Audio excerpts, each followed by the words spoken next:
introduction. Really, I mean, I get way more out of this than what I give, and so I really don't deserve that generosity, but I'll take it. And also thanks to Mihaela and the team for this honour. It means a lot to me. And just as an aside, I was saying to Mihaela earlier, I did go to Romania, and the generosity was equal to Sue's in that country, and I can't put words to it spontaneously. But I just want to say that afterwards, I came back from Romania. I would have never predicted that I would end up going to Romania either. But afterwards, I found out through DNA testing that my son is part Romanian. I think it was always karmic destiny that happened. And I want to thank everyone here for the next 10 minutes that I'm going to take away from you. I just want to discuss the book in the most distilled way that I possibly can. So if you open it up, I heard a few people breaking the seal on it a moment ago, so if you open it up, you'll see that just beyond the pages, where peace, joy, and happiness abide amidst the diaphanous trees of Cristescu's opening illustrations, you get Paris Rosemont. He's the first Australian contributor to our shared anthology, and she quotes the greatest Romanian poet, Mihaela, who said that each thing lives because it dies, and dies because it lives. And she plays the barefoot poetess, travelling in the dark of winter's bleakest cast over peaty thaws of rugged hills, offering monasteries and those thorny parts of love that endure beyond the first flush, to ask, et où n'est pas et?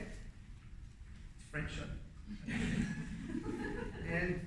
then she wanders on an evening star with a wild compare of a poet.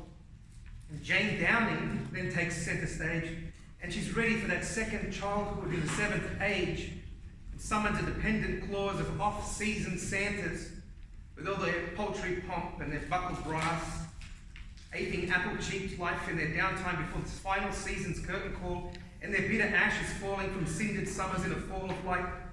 with a small hour's squeeze and ache so tender no living tailor can hem the ragged edges.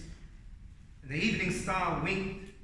the day I let you go, in Norm Fairbairn's atheistic elegy for an angel passing, with consecrating gesture to an ocean breeze, and Neptune's tide undone, where the lovers are aiming north to that place you cast off all regrets, and the bait fish are always schooling, and sapphire blue waters cut through in sharp canals, and after-work drinks are served all day, and the hands of love lie forever within your reach. Peter Cartwright is a hierophant with a certain vision, double-eyed Tiresias, who sees a hard rain will fall in 4 dimensions, the soupy stew of a sodden season from which mists grunt their leathery clouds, and the cosmic coachman gathers his wings like the Dullahan of Irish folklore, whose headless body sits astride black horse, while the cockatoos sulk in wet silence and the umbrellas sprout like fungi on the soaking bark, fending off the senseless shivers in a fever of wood fire in Daniel Diras, settling over the surface of seashells while the churning of bold waters threaten, as the shrieks and curses crowd out nature's vaunted breath, and the silky milk is stabbed of skin, lanced by golden light, and all's aggrieved into the soul of an ebbed retreat, until salt-slapping winter returns and the vital push and pull plucks gulls, and their elation in the siren call of the earth buoyed by winged peace. Beyond the blue door is Trish Jean's renewed familiarity, a movement through seasons, open to a still life of lemon tree patina, the memories of that first age, the great garden of aunts, where tea leaves take their swift trip down gully trapped by wooden stairs, and you sit hooked to the cruel cognition of palliative care condition, drip-fed, 1 meal an hour, and ask yourself how close you're going to come to not quite getting there. In lyric anaphora, Jason Gray is beseeching, remember me. Elegiac longing to be recalled in windy, icy winter's deepest nights, first blush bursting spring, in plagues of earnest autumnal eves, in sweltering highs of summer's seduction, and almost always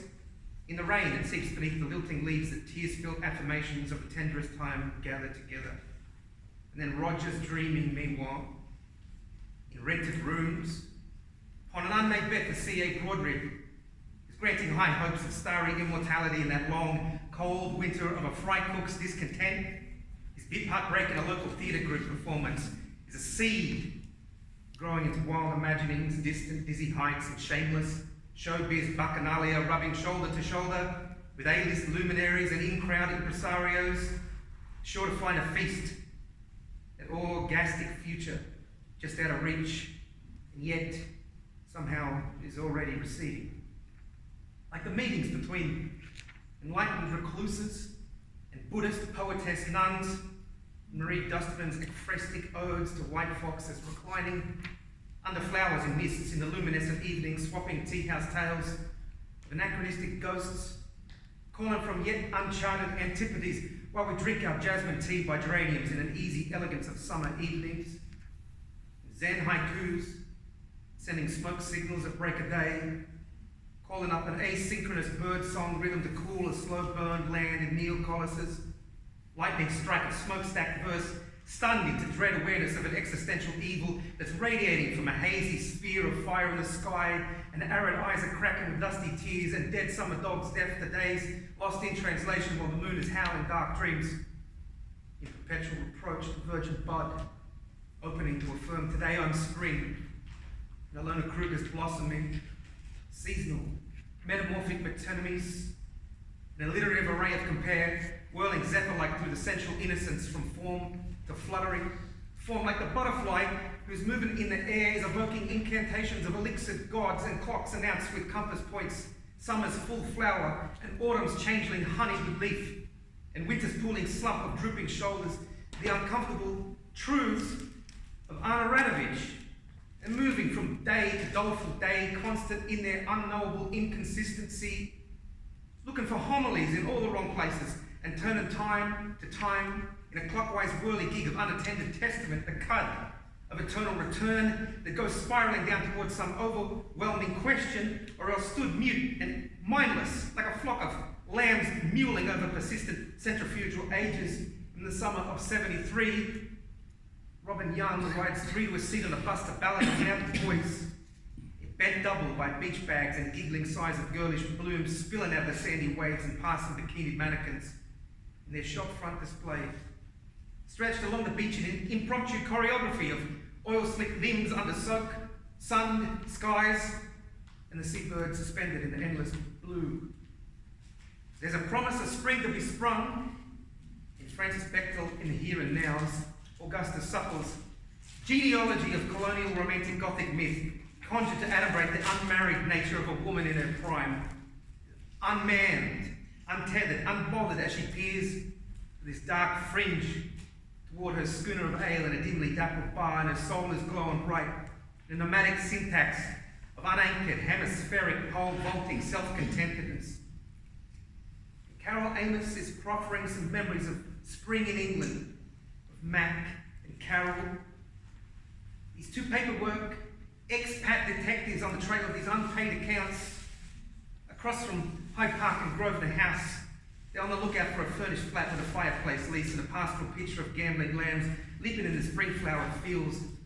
the humours of the sceptred isle awakening in the shifting airs and graces. Anasora Laura Cristescu is wishing upon the rustling page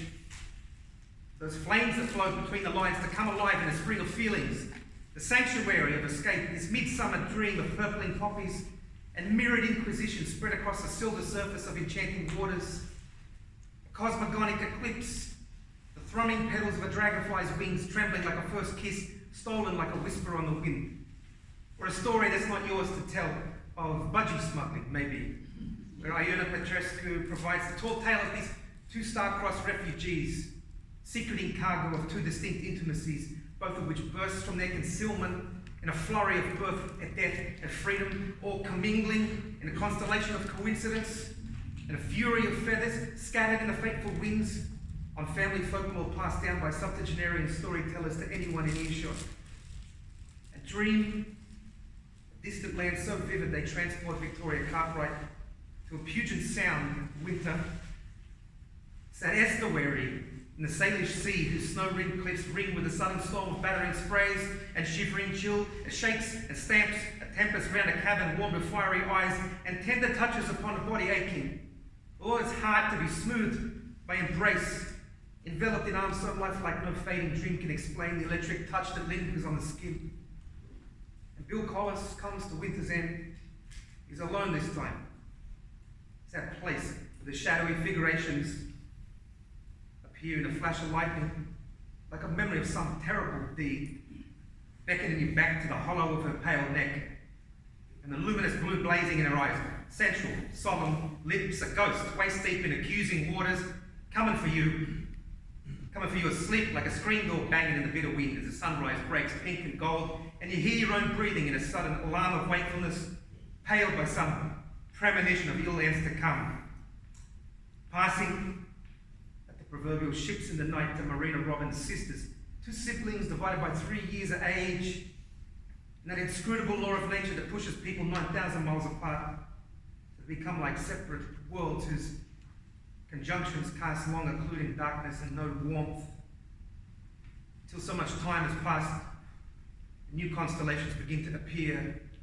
like some small new star that's shining in a storied sky,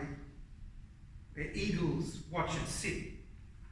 Mihaela Simone is lifting with heavy ascendancy to this vantage high above the parade, prodigal, from which our heights grant delusions of a perfect world, where all hunger, hurt, and want, one vast, abiding, luxurious nest, in which every desire has its corresponding app, and every ill lies at an indeterminable distance underfoot. So every human suffering seems like a hill of dotted ants, and our eyes behold the sphere like human gods atop a lift accessible Olympus. And nature's mind, its beauty and its passions, rage and retreat like lightning veins, lives through a stormy synapses in Belinda Kirby's ode to our all too human nature. Part and parcel of the cosmic soup which we swim, temporary as Achilles, bound in fleshy frame, just as like to break as riverbanks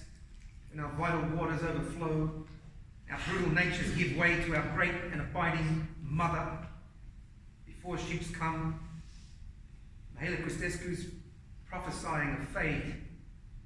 There's going to be touches, to be sure, and thoughts turning over their wheels, rolling towards some new beginning,